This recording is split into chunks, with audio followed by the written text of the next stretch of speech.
we interrupt your regularly scheduled brainwashing in order to bring you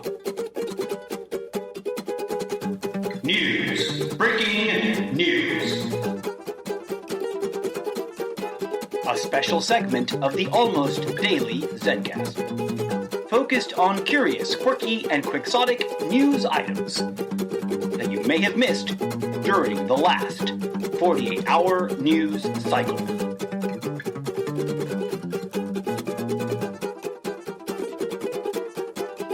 Hosted by me, the incorrigible Mr. Zeppo. Greetings, and thank you for joining me for another episode of News Breaking News. Today we're going to take a little bit of a detour in our usual approach to breaking the news. Right now, I just hit record. I have not turned on the TV today at all. Scout's honor. Gonna turn it on. It's gonna go to the default Channel 1 news channel, which for my cable system is the news channel provided by the same company that is my cable company, which is weird, relatively new. They promote this news channel as a very, very intense, very hyper-local kind of news, very focused on local community reporting. And I've been noticing that it's interesting and weird, and it is a little bit different. And as those of you who've been listening know, my nuanced theory on the state of the press, I am certainly not convinced that it is in any way, shape, or form a tyrannous enemy of the people. It is yet another increasingly corrupt, big corporate mega business thing, just like all increasingly corrupt, big mega business things tend to be. But there are good people working, trying to live their best lives as human beings, actually trying to be some form of an honest journalist, all up in that business too.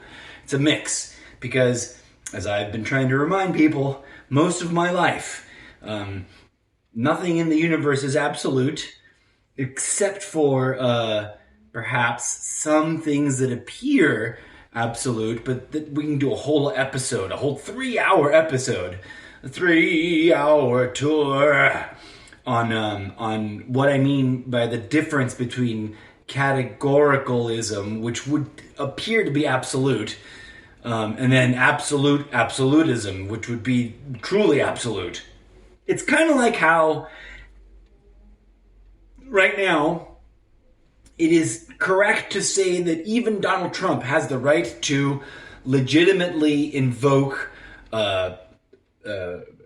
presidential privilege, and that legal tool is meant to sort of selectively keep private, reasonably provable content that everyone would agree the government and its functioning would want to keep private for the benefit of the greater good of the operation of the government. Well, the greater good part may be a bit of an aspirational addition on my part. But what I'm trying to get at is that there is no such thing in the legal system, to the best of my limited understanding, and according to people on both, actually all over the echo chambers, like the Fox News has even agreed, there's no such thing as absolute immunity. That's the kind of thing that tyrants make up, so that they can just stonewall any attempt to bring their increasingly tyrannical actions to justice. Now, mind you, I did not just accuse our current beloved president, Donald Trump, of being a tyrant at all. All I said is that his actions are the kind that appear to be indicative of that sort of behavioral impulse, as that we can see in historical examples of people gone tyrannical in positions of power. Now that could be a whole special, episode in and of itself. We're always putting these pins up in the imaginary pegboard of pins that we're going to come back to. But I digress. Where was I? We're going to do breaking news in a new, exciting, action-packed news roulette kind of way. Warning. Disclaimer. I am not intentionally trying to disrespect or violate the correct and legally protected rights of the content we're about to reference. But as an influencer and as a talking head and aspiring talk show host myself, I'm invoking the privileges under the protection of fair play, common source use, because it's common source reporting. Everyone's reporting each other's reporting. And what's that other one under comedy? Not lampooning, although lampooning is, like National Lampoon. They defended themselves a lot using this. It's satire, folks. It's satire. It's also my third, because I like everything in sets of three. My third prong of pseudo amateur defense of hey, please don't sue me for this. Just invite me on the show and then make me some money so I can be the host of a show. And don't get in my way, because I'm going to talk about what I talk about, whatever cable channel you are. Until, of course, you implant me with the drugs or the computer chips or whatever it is you do here, according to the conspiracy theorists in this time frame. But that's a whole nother month-long episode to delve into. We'll digress back to where we are. The new format of this crazy segment, I gave my warning, right? I'm not meaning to be rude and disrespect the rights of these giant mega corporations, which, according to some people, are all crazy, evil, and disrespectfully are, trying to manipulate us. I don't know. I'm not making any claims in that direction. I am an observer of conspiracy theory culture. I am not myself, I don't think, at least not by my own self-conscious identification, a conspiracy theorist myself, not a serious one at any rate. I'm more of a esoteric and theogenic spiritual theorist, and or a theatrical cathartic mystic spiritual theorist. But those are other segments. The new format for news, breaking news. Drum roll, please. Without further ado, we're going to turn on the thing, we're going to put it on a channel, walk away for 10 seconds, come back, comment on what was talked about. If it's a commercial, we'll flip it to the next channel. Boom, it's going to be like news channel roulette. And we're just going to go through until we hit some interesting world, what's the word I'm looking for? World relevant, apropos, and commentatable, lampoonable, satirizable content on some randomly selected cable channel news broadcast network from my paid subscription channel of cable news access, and just kind of go nuts with my honest, sincere, unadulterated, unauthorized, explicit, and absolutely Scout's honor. No one is paying for me to say this. I'm not some hired gun out to do a thing. This is my real opinion, and this is my real podcast show. It's just me and my electronic devices and my, theoretical theories and fictional fan fictions. All right, here we go, folks. Let's fire up the magic talking box of cultural disinformation and ideological brainwashing. I mean, the news. And, I'm sorry. Not all of the opinions expressed out of my mouth are meant to be taken seriously. I just said I don't know. My own, Hold on. Suppressed, slow down. Repressed Catholic self is just nobody cares about you and what you're saying, Slow down, hold on. I'm sorry. That was really dark. I didn't mean to interrupt her statement there, but it is not live TV. I can pause it with my digital live control box remote from the future of someone else's past. I forgot what I wanted to say. Oh, there's a raging debate. And I've already knocked on wood, tried to clarify my position, which I don't think I did a very good job at, I do not think the press is the enemy of the people. I do not think that they are virtuous and virginal and untainted of any corruption either. I'm no fool. There are big monies sloshing around and impacting what gets put on the TV tube and who gets to say what and when and where. But also, like I said, because no thing, no human endeavor, no organizational structure filled or constituted of individuals that are people can ever be 100%. Have you ever gotten 3 people together to agree on anything in your personal real life? Probably not, right? If you had more than 4 siblings, you may have had some glorious moment of consensus in your family once. But the bigger your family you come from, the more you understand how difficult it is to get any group of people, related, not related, in tune with each other, not in tune with each other, professionals, not professionals, to even agree that it's a good day today. Never mind orchestrating massive conspiracies. And sure, if they've got all the bazillions of dollars behind them, it must be a lot easier. At the same time, if all of this was truly happening to the darkest extent that it could theoretically be happening, wouldn't they have already put us in cages and laser beamed our third eyes out and killed us all or something, or eaten us or drained our blood or whatever they're out to do? Wouldn't they have already successfully done it? I don't know. Maybe that's a ridiculous thing to keep coming back to. I don't mean to sound like a broken record. We're all feeling a little bit broken recordy, right? Like Joe Biden.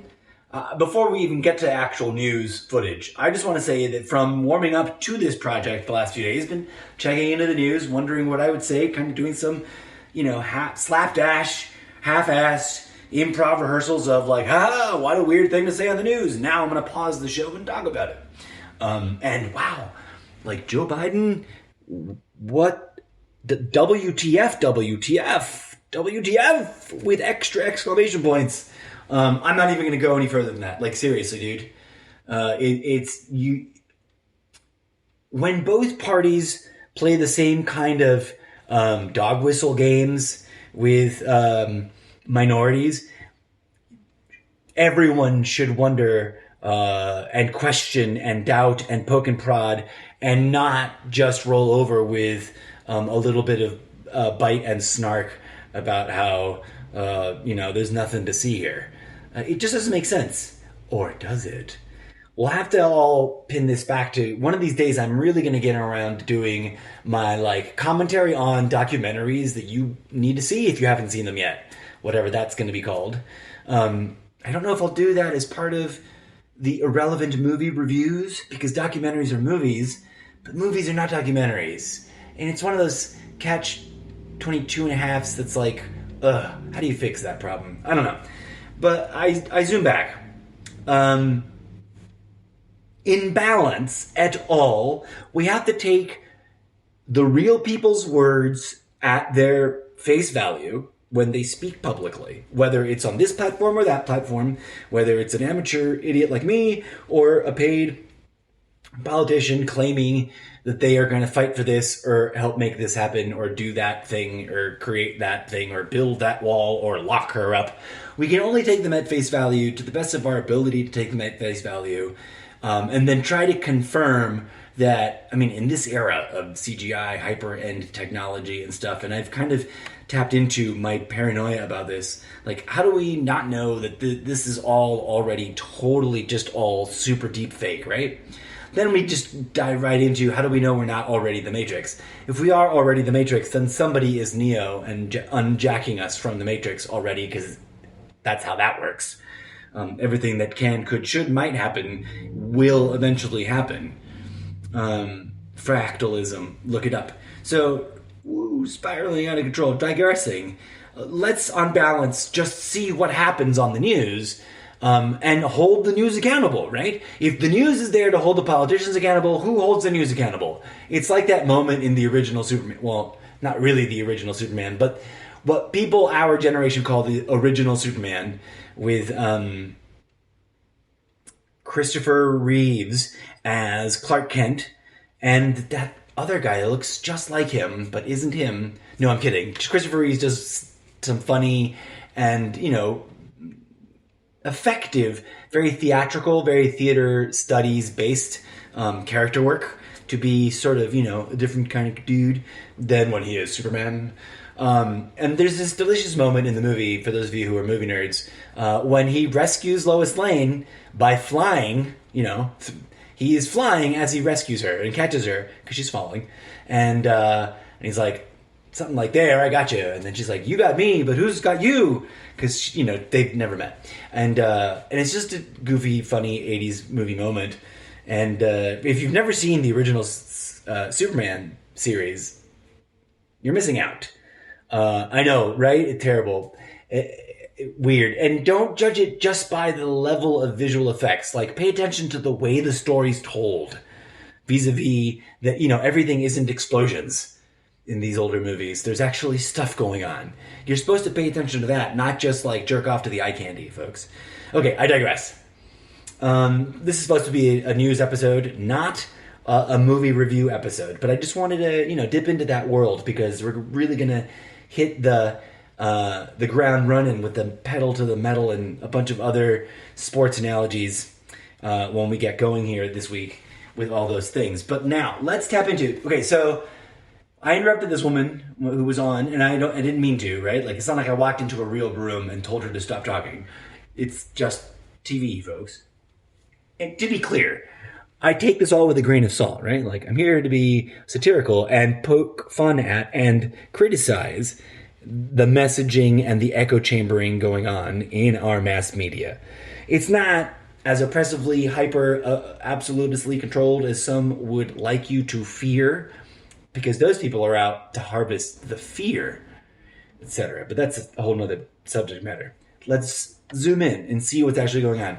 This is Spectrum News Channel 1, and I believe they're presenting a segment. Oh, Trump fans won't like this. But the failing LA Times has been failing so hard that they've expanded onto television and have a regular segment on News Spectrum 1 called LA Times Today. Let's see if we can't figure out what they're talking about here and then respectfully analyze it, not just to pile shit on them, but to see what they're really talking about and to see if there's evidence of positive exaggerations, negative exaggerations, brainwashing, what else? What can we dig into? What can we find not just in today's episode, but over time with this random roulette wheel approach of just listening to snippets of news and discussing it? Okay, let's hope that this isn't a total crapshoot of, sorry, boring, and terrible, sorry, not sorry. Thanks for joining me in the experiment. Here we go. This is legit. I have not pre-recorded this. The following, I swear to you, Scout's honor hand on whatever you prefer me to swear on, is not in any way, shape, or form content that I've created. I'm about to push play on the real news that was on when I turned on my TV box. Here we go. So when you team up with, your room and your actors and your directors and your co-creators and the people that really believe in you and really believe in your story and it's like a dream come true. So the idea that there are other people like that out there that would also enjoy the story is just mind-blowing to me. I guess I didn't realize how many weirdos there were out in the world. I was like, oh, you guys all like this. That's awesome. Last night I died. What do you mean? Last night was my birthday. Correct. I went to Maxine's. We got into a fight, so I tried to leave. I fell down the stairs. I broke my neck, and I died. You were such a difficult teenager. What frustrates you about how the industry has changed? Okay, before they get into that discussion, let me give a little context now that we see what's going on. LA Times Today segment is having a bit of a round table discussion. There's a bunch of people whose faces I don't recognize, literally sitting around a round glass table with lots of coffee mugs. There's 1, 2, 3 women and 1, 2, 3 men and a host who's a woman. And the first woman who spoke was referencing the creative process behind Russian dolls, which, I shit you not, serendipitously and quite synchronicitously is at the very top of my list of, even though it's not a movie, shows, things on Netflix and other places, that I can get stuff to watch and talk about, that I want to do a special episode on, because it's mind-blowingly awesome. And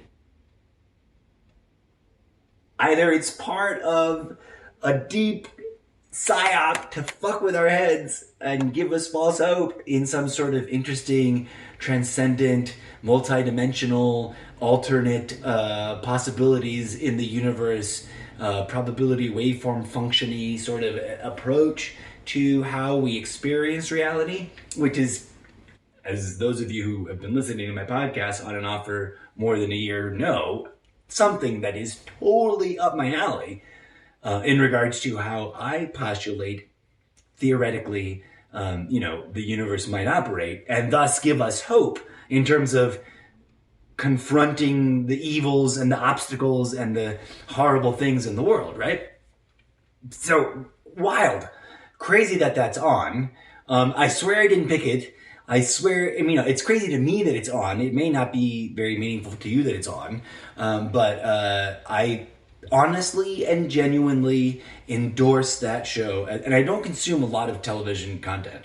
I honestly, I'm someone who is jaded by media to a certain degree, but not, over the top crazy conspiratorial theory. And I'm not trying to put those people down. Those theories are worth investigating. There may be some levels of truth to what those theories are about. But there may also be a bunch of fear-mongering, echo-chambering, conflict-creating, psyop manipulation about exaggerations to degrees that are so unlikely as to be impossible going on in the mix as well. Who knows? I don't know. Maybe we really are all in some evil, syrupy goo inside of pods, and the AI is having fun making fun of us through the weird things that happen in our lives vis-a-vis media and the kind of messaging we think we interpret through it. But I want to jump away from the rest of this show. No disrespect to the LA Times. I completely disagree with Donald Trump and his over-exaggerated playground use of the phrase failing in regards to the New York Times and that other newspaper. That doesn't mean I'm defending them as, pure and explicitly honorable. I don't know them. I don't know the people who operate the New York Times, and I honestly have not picked up and read an LA Times or New York Times in forever. But for Trump to be saying that those two newspapers and others that he's used the moniker with, the dismissive, what's that fancy word for when you diminutive something, a diminutive insult. The failing New York Times, the failing Boston Globe, the failing this and that. 2.5, actually 4 years now, he's been using that nonsense name calling. And those companies have not collapsed. Those companies have not filed for bankruptcy. Those companies have not fired everyone and shuttered their doors down. They're still in operation, and they're still buying and selling on the stock market is still buying and selling and trading their stock, et cetera, et cetera, et cetera. Does that mean Donald Trump's a liar? I don't know. Does that mean that he's exaggerative? That he likes to manipulate people's feelings using words that sound really truthy but may not have anything to do with reality at all, but they sound so truthy that you buy them because he sounds so committed to them actually being true? Yeah, I think he does that.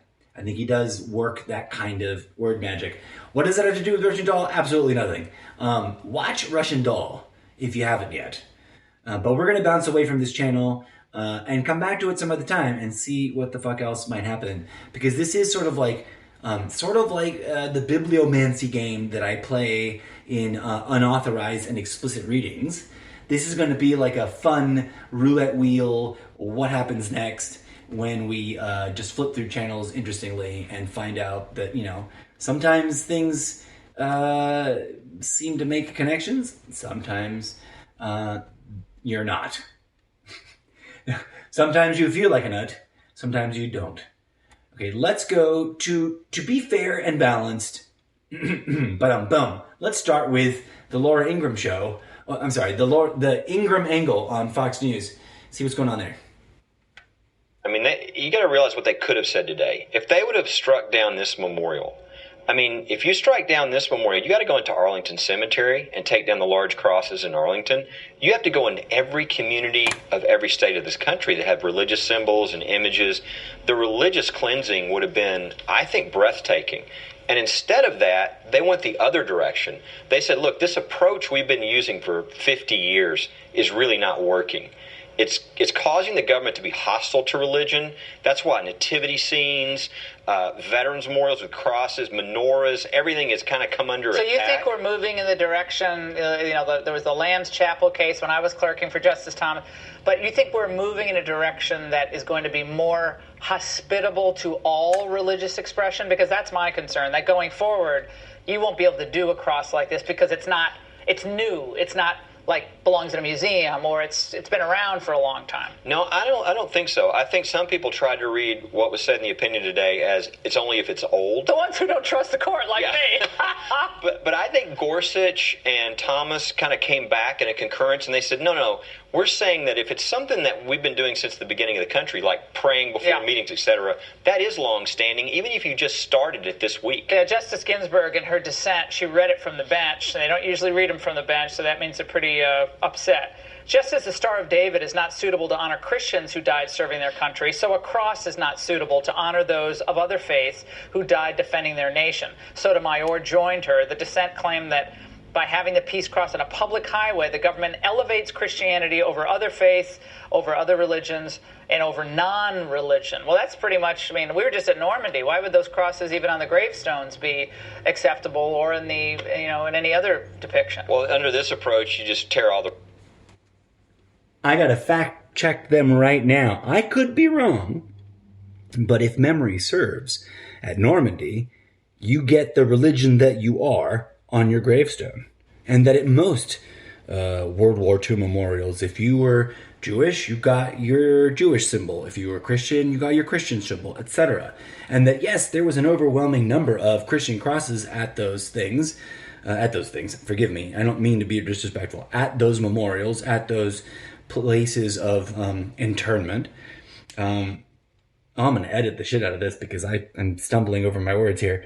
But what I'm trying to respectfully stumble through is that that's a bit of a spinny, weird thing to say that isn't quite accurate to the truth, right? But also sounds kind of truthy, like they're protecting the Christian faith there. But it's fascinating that that's the random thing that they're happening to be discussing. Let's see where it continues and see if it rounds out to an interesting place. But I just wanted to point out that one thing, that unless I'm totally wrong and I projected that, or I live in a weird, different shard of the mandala effect, where I live in one little pocket of the universe where that is true, but everybody else doesn't, I'm pretty sure that in the background behind Trump, when he gave that interview at Normandy, there was lots of crosses, but also other symbols in the background as the gravestones over soldiers in situations that I think, logically speaking, represent soldiers that were of different faiths. I could be wrong, but if I'm right, then their chosen phrasing just now is pretty manipulative if you think about it. Tear all the religious symbols down, and you ignore history that 100 years ago, mothers who lost their sons in World War I picked this spot. Well, in God we trust, the coinage we use every day. That could offend people who are, all these secular humanists who are out there giving aggrieved commentary. We don't have time to play them. But they just basically says this sympathizes with one person, Jesus Christ, above all else. And that is not allowed under our Constitution. So, that's what they're saying tonight. What they say is any sectarian symbol. Well, every religious symbol is sectarian. Whether it's a Star of David that's Jewish or a cross that's Christian, they're all sectarian. So this is their way to say we want to get rid of all the sectarian symbols. And I think it just goes back to something basic. We're a religious people with religious heritage. We have secular and religious monuments and that's okay. And that's what the court said. I would argue there's a lot of secular religions out there demanding fealty to various movements with their own symbolism. There's a lot of religions out there that are maybe not officially declared it, but they're just as dogmatic. Congrats. Thank you. It's a lot of hard work on your part. Thank you so much. And up next, a message for... So the headline was, "Court rules Peace Cross can stand." And I applaud that, because we either have a separation of church and state and a freedom of personal religious and community religious activity and expression, or we don't. What I found interesting about this, just having watched it, right? First impression, honest to God, didn't prep for this, didn't watch this earlier. They really tried to thread that needle of sounding fair and balanced, but definitely sounding appalled that other faiths might be intimidated by the behaviors that could be interpreted as Christian supremacy type manipulations or expressions or statements. And that it's ridiculous to be worried about that sort of thing. They try to thread that needle of like, oh, we're all about balance and fair, and we don't want to disrespect anybody, but don't you go crazy about disrespecting the Jesus symbol. And I'm like, okay, there's a lot that can get complicated here. There's a lot of that's many cans of worms all laid about here. I immediately am reminded of campaign nonsense, because it's not quite a promise, but it was definitely campaign bullshit. Trump's not non-thumping, Bible thumping. And by that I mean he refused to quote from the Bible, but just waved the Bible around and claimed to be able to quote from the Bible a lot, and then never did. And let me get down to it here, folks. All religions have been hijacked. And all religions now are, in my opinion, based on my entire adult life's worth of observation of how the dogma of organized religions expresses itself in world events. We are being pitted against one another in a subtle enough way that we don't want to call it a systematic profiteering on war vis-a-vis religious supremacy conflict. But that's what it is, and what it has been for thousands of years.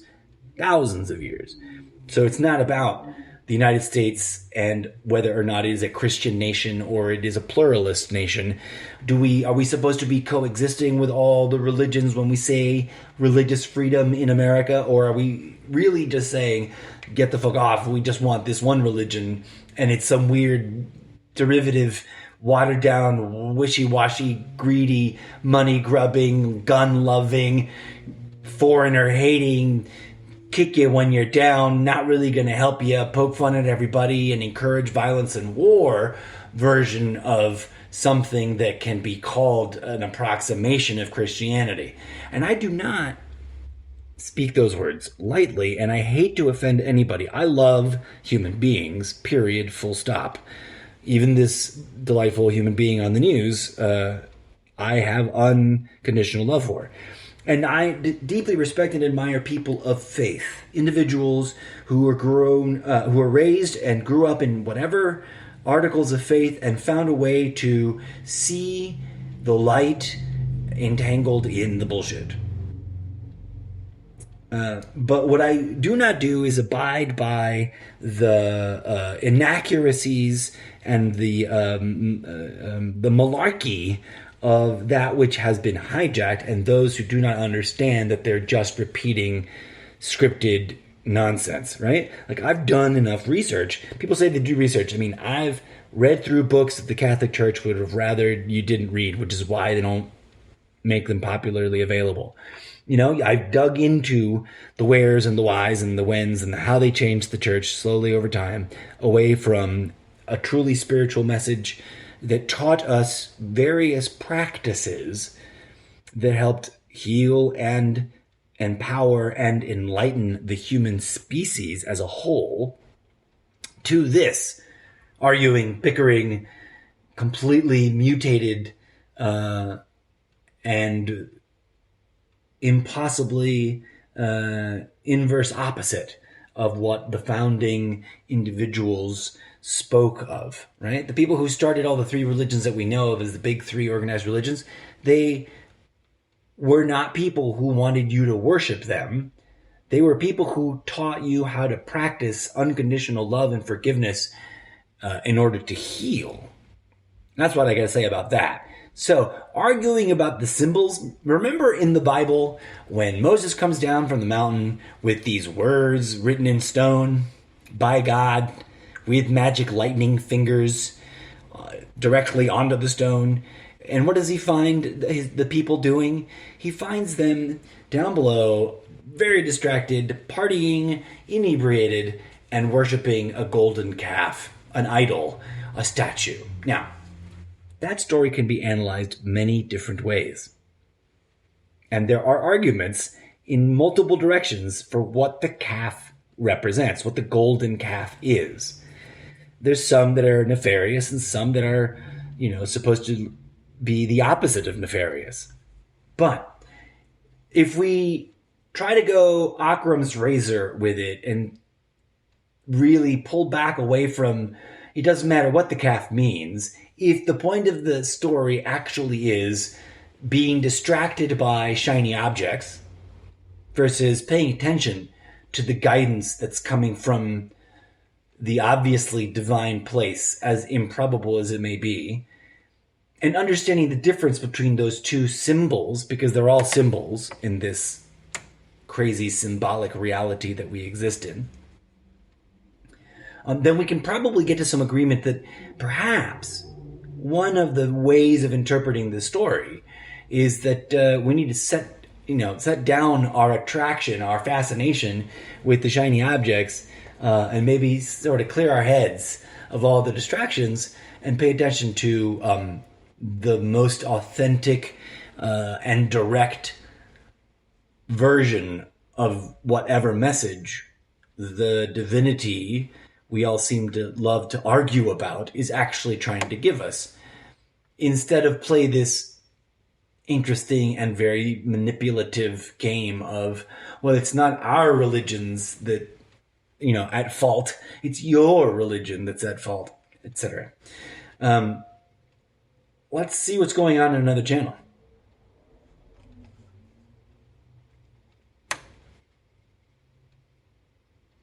We have our lives here and we have families.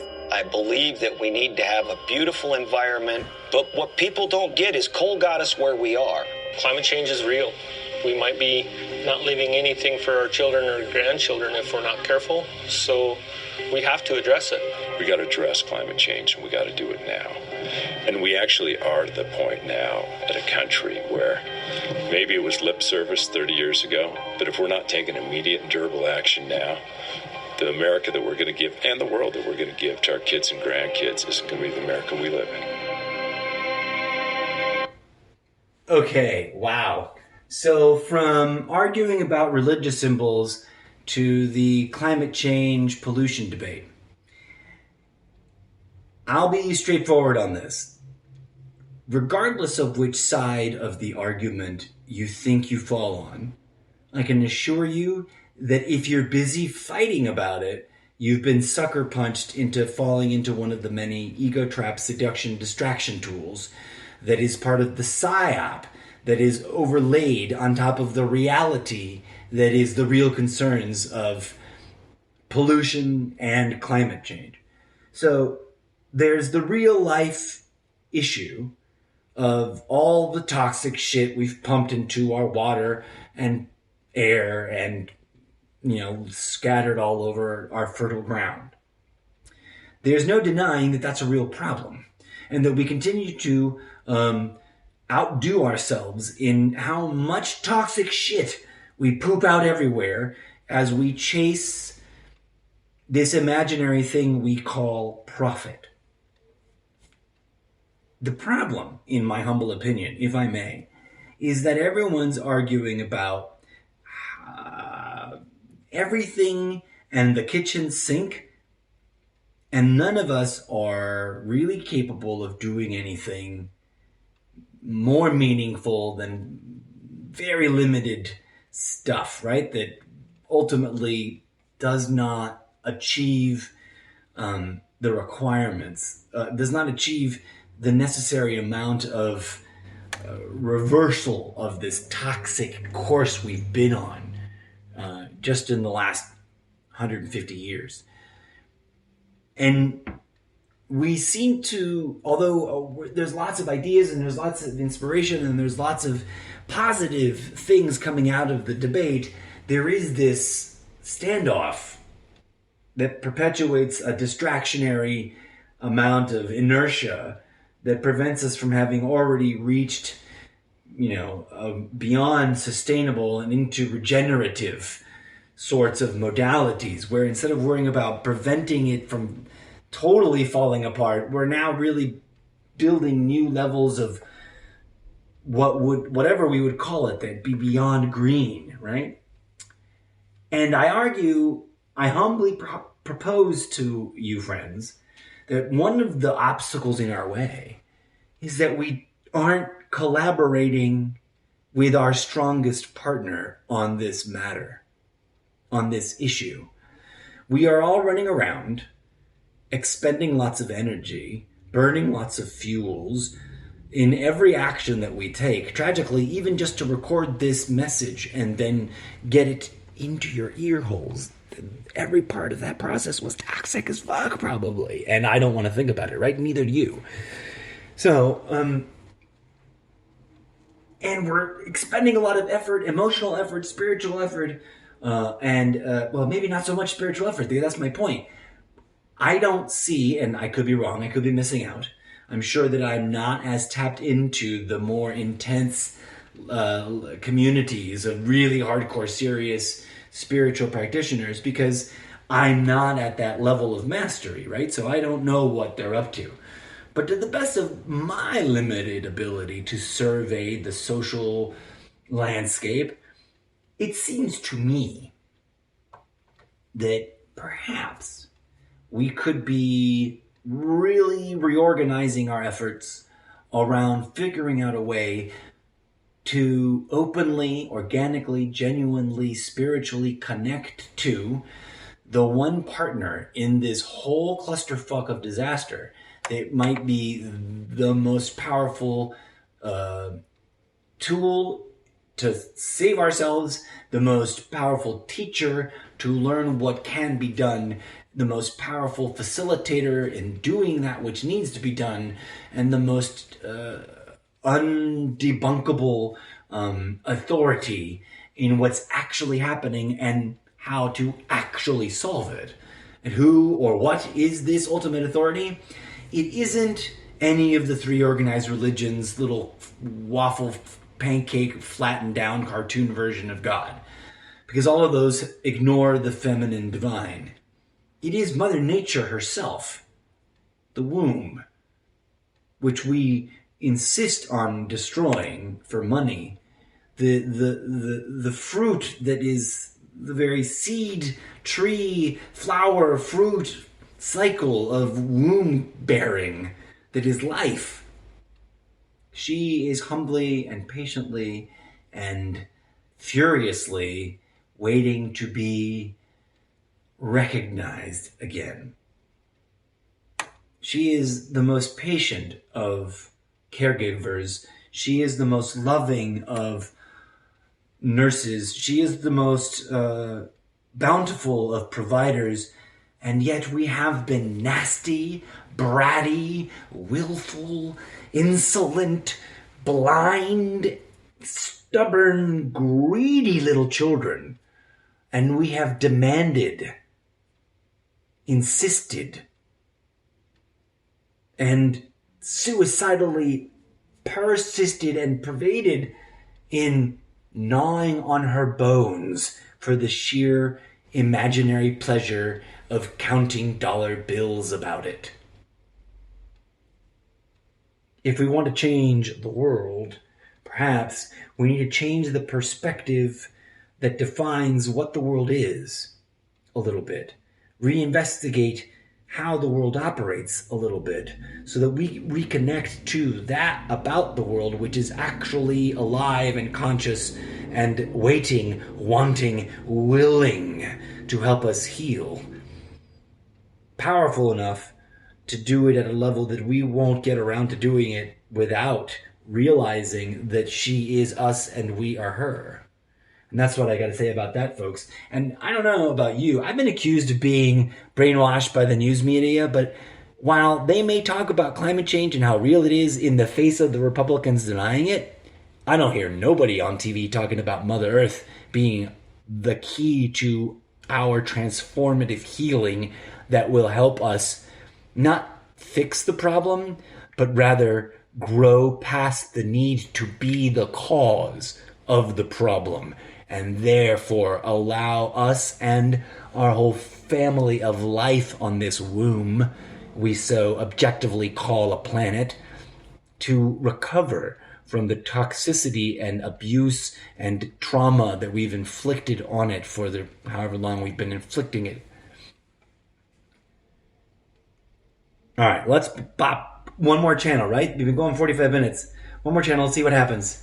We did the 11th hour, we did Fox News, CNN with Don Lemon.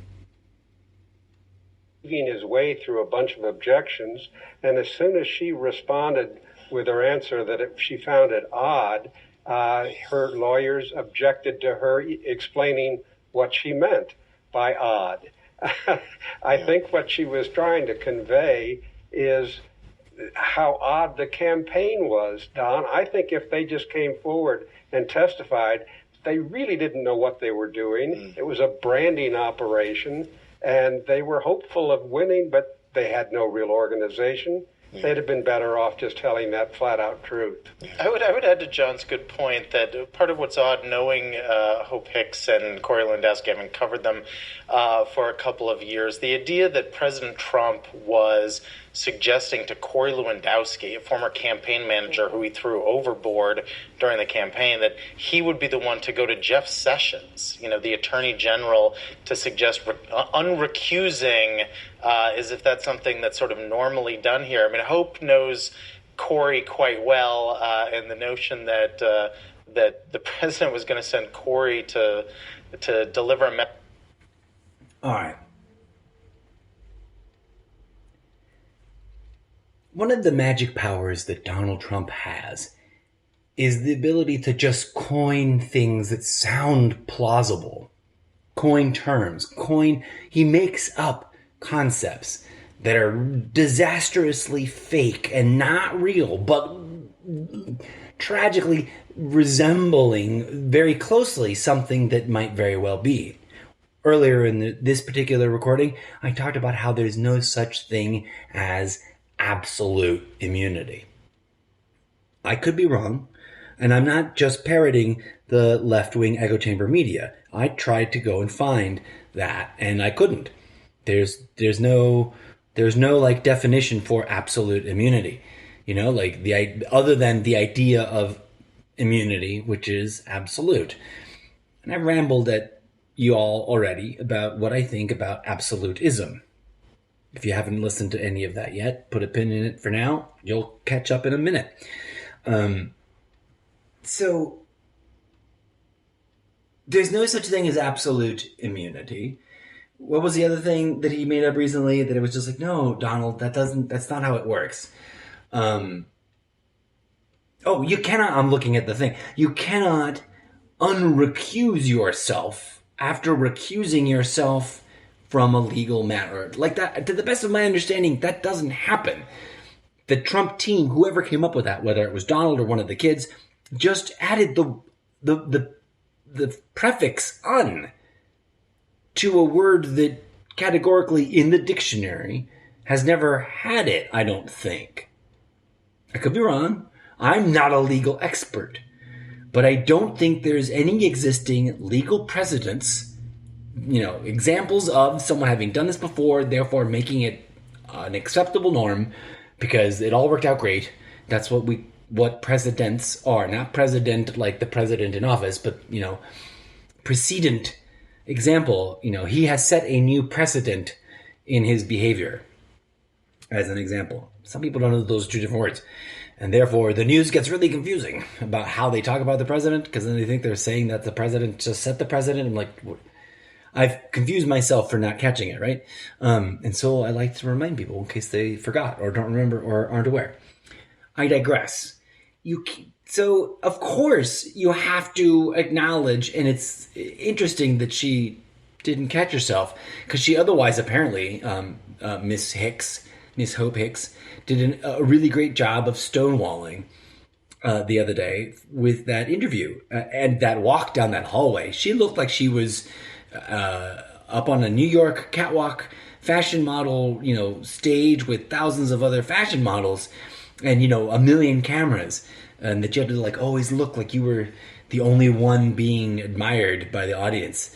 Walking down that hallway on the footage that I saw, and she, didn't make eye contact with anybody. You could just tell that no one else was in her eye contact line, and that, she was not going to be called out or caught up in answering any questions. She wasn't going to get triggered or seduced or invoked into answering questions. And although I haven't made the time to dig up transcripts, from what interview clippy bits I have come across, she apparently was, kept a pretty tight lip, didn't say much during that actual interview.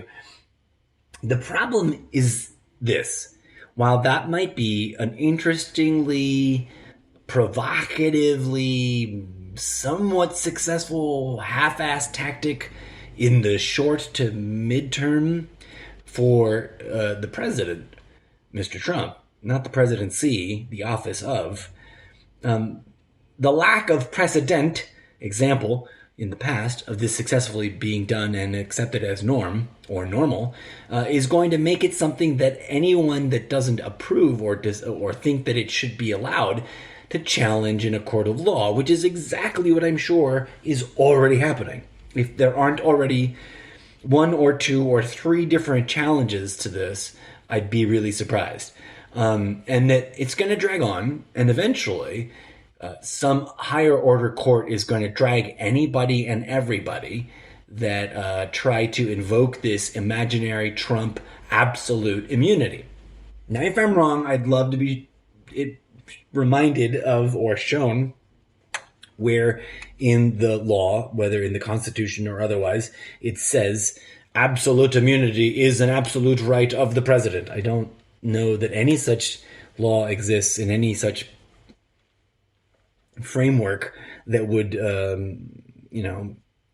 grant it under any circumstance, because it is exactly what you don't want in what is supposed to be a representative democratic republic. Remember, George Washington had to scoff at some of his compatriots and fellow founding fathers because they thought, well, do you want to be king? And he's like, no, you guys, we just fought a big war. Why would you want to make me king? We just argued against making people kings. Don't offer me the king. I don't want to be king, right? Now, Trump has never explicitly openly said that he wants to be king. The most unnervingly weird and tyrannical sounding thing he said, in my opinion, is, quote, war? Yes, I like war. Love it even. Yes, even with nuclear bombs. War. Quote, I may be a little off there, but that's just, because I don't have it in front of me. But he basically said something like that, and I watched him say it live on TV at one of the interview debate things in 2016. And I'll round out with this. What he's trying to do, in my opinion, based on my limited ability to observe, and obviously I'm not some Washington insider, and I don't know anybody anywhere near the front lines of all these issues, and I'm not taking any of the news channels at their word. I'm analyzing what I hear people who claim to be speaking the truth are saying, and then going, what do I think is actually going on? In my opinion, Trump is indeed hiding something and is indeed projecting a lot of guilt at others and thus making a lot of plausible arguments, because most of politics is corrupt to some degree or another, and a lot of his complaints that he throws at government at large are wrapped up in some truthiness, right?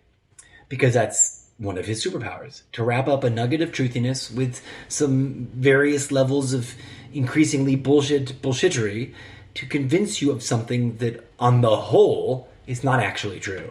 Like that wall he keeps saying that he's built, past tense.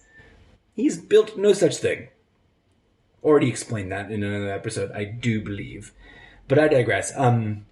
So I look forward to seeing the full circle on this when somebody, and maybe even the highest court of the land, the Supreme Court, despite it being Trump loaded at this time, I think even those guys are going to be confronted with the black letter of the law before them, and demands that we actually read it out loud and remind people what it is.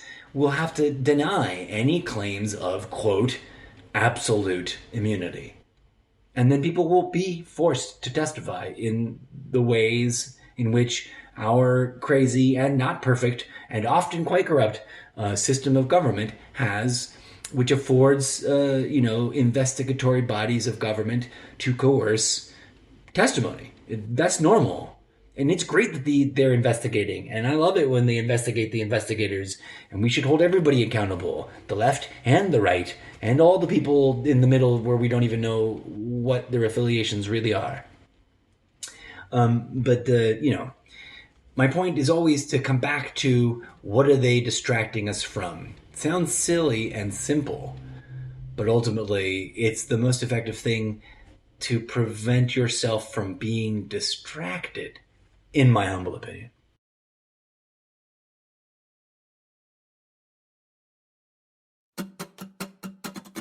And that is the latest breaking news.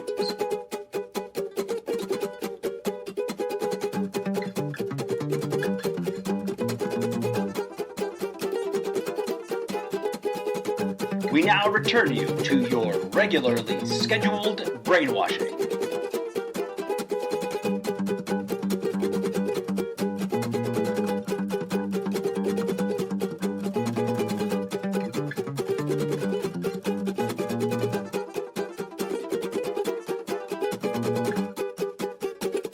Thank you for listening.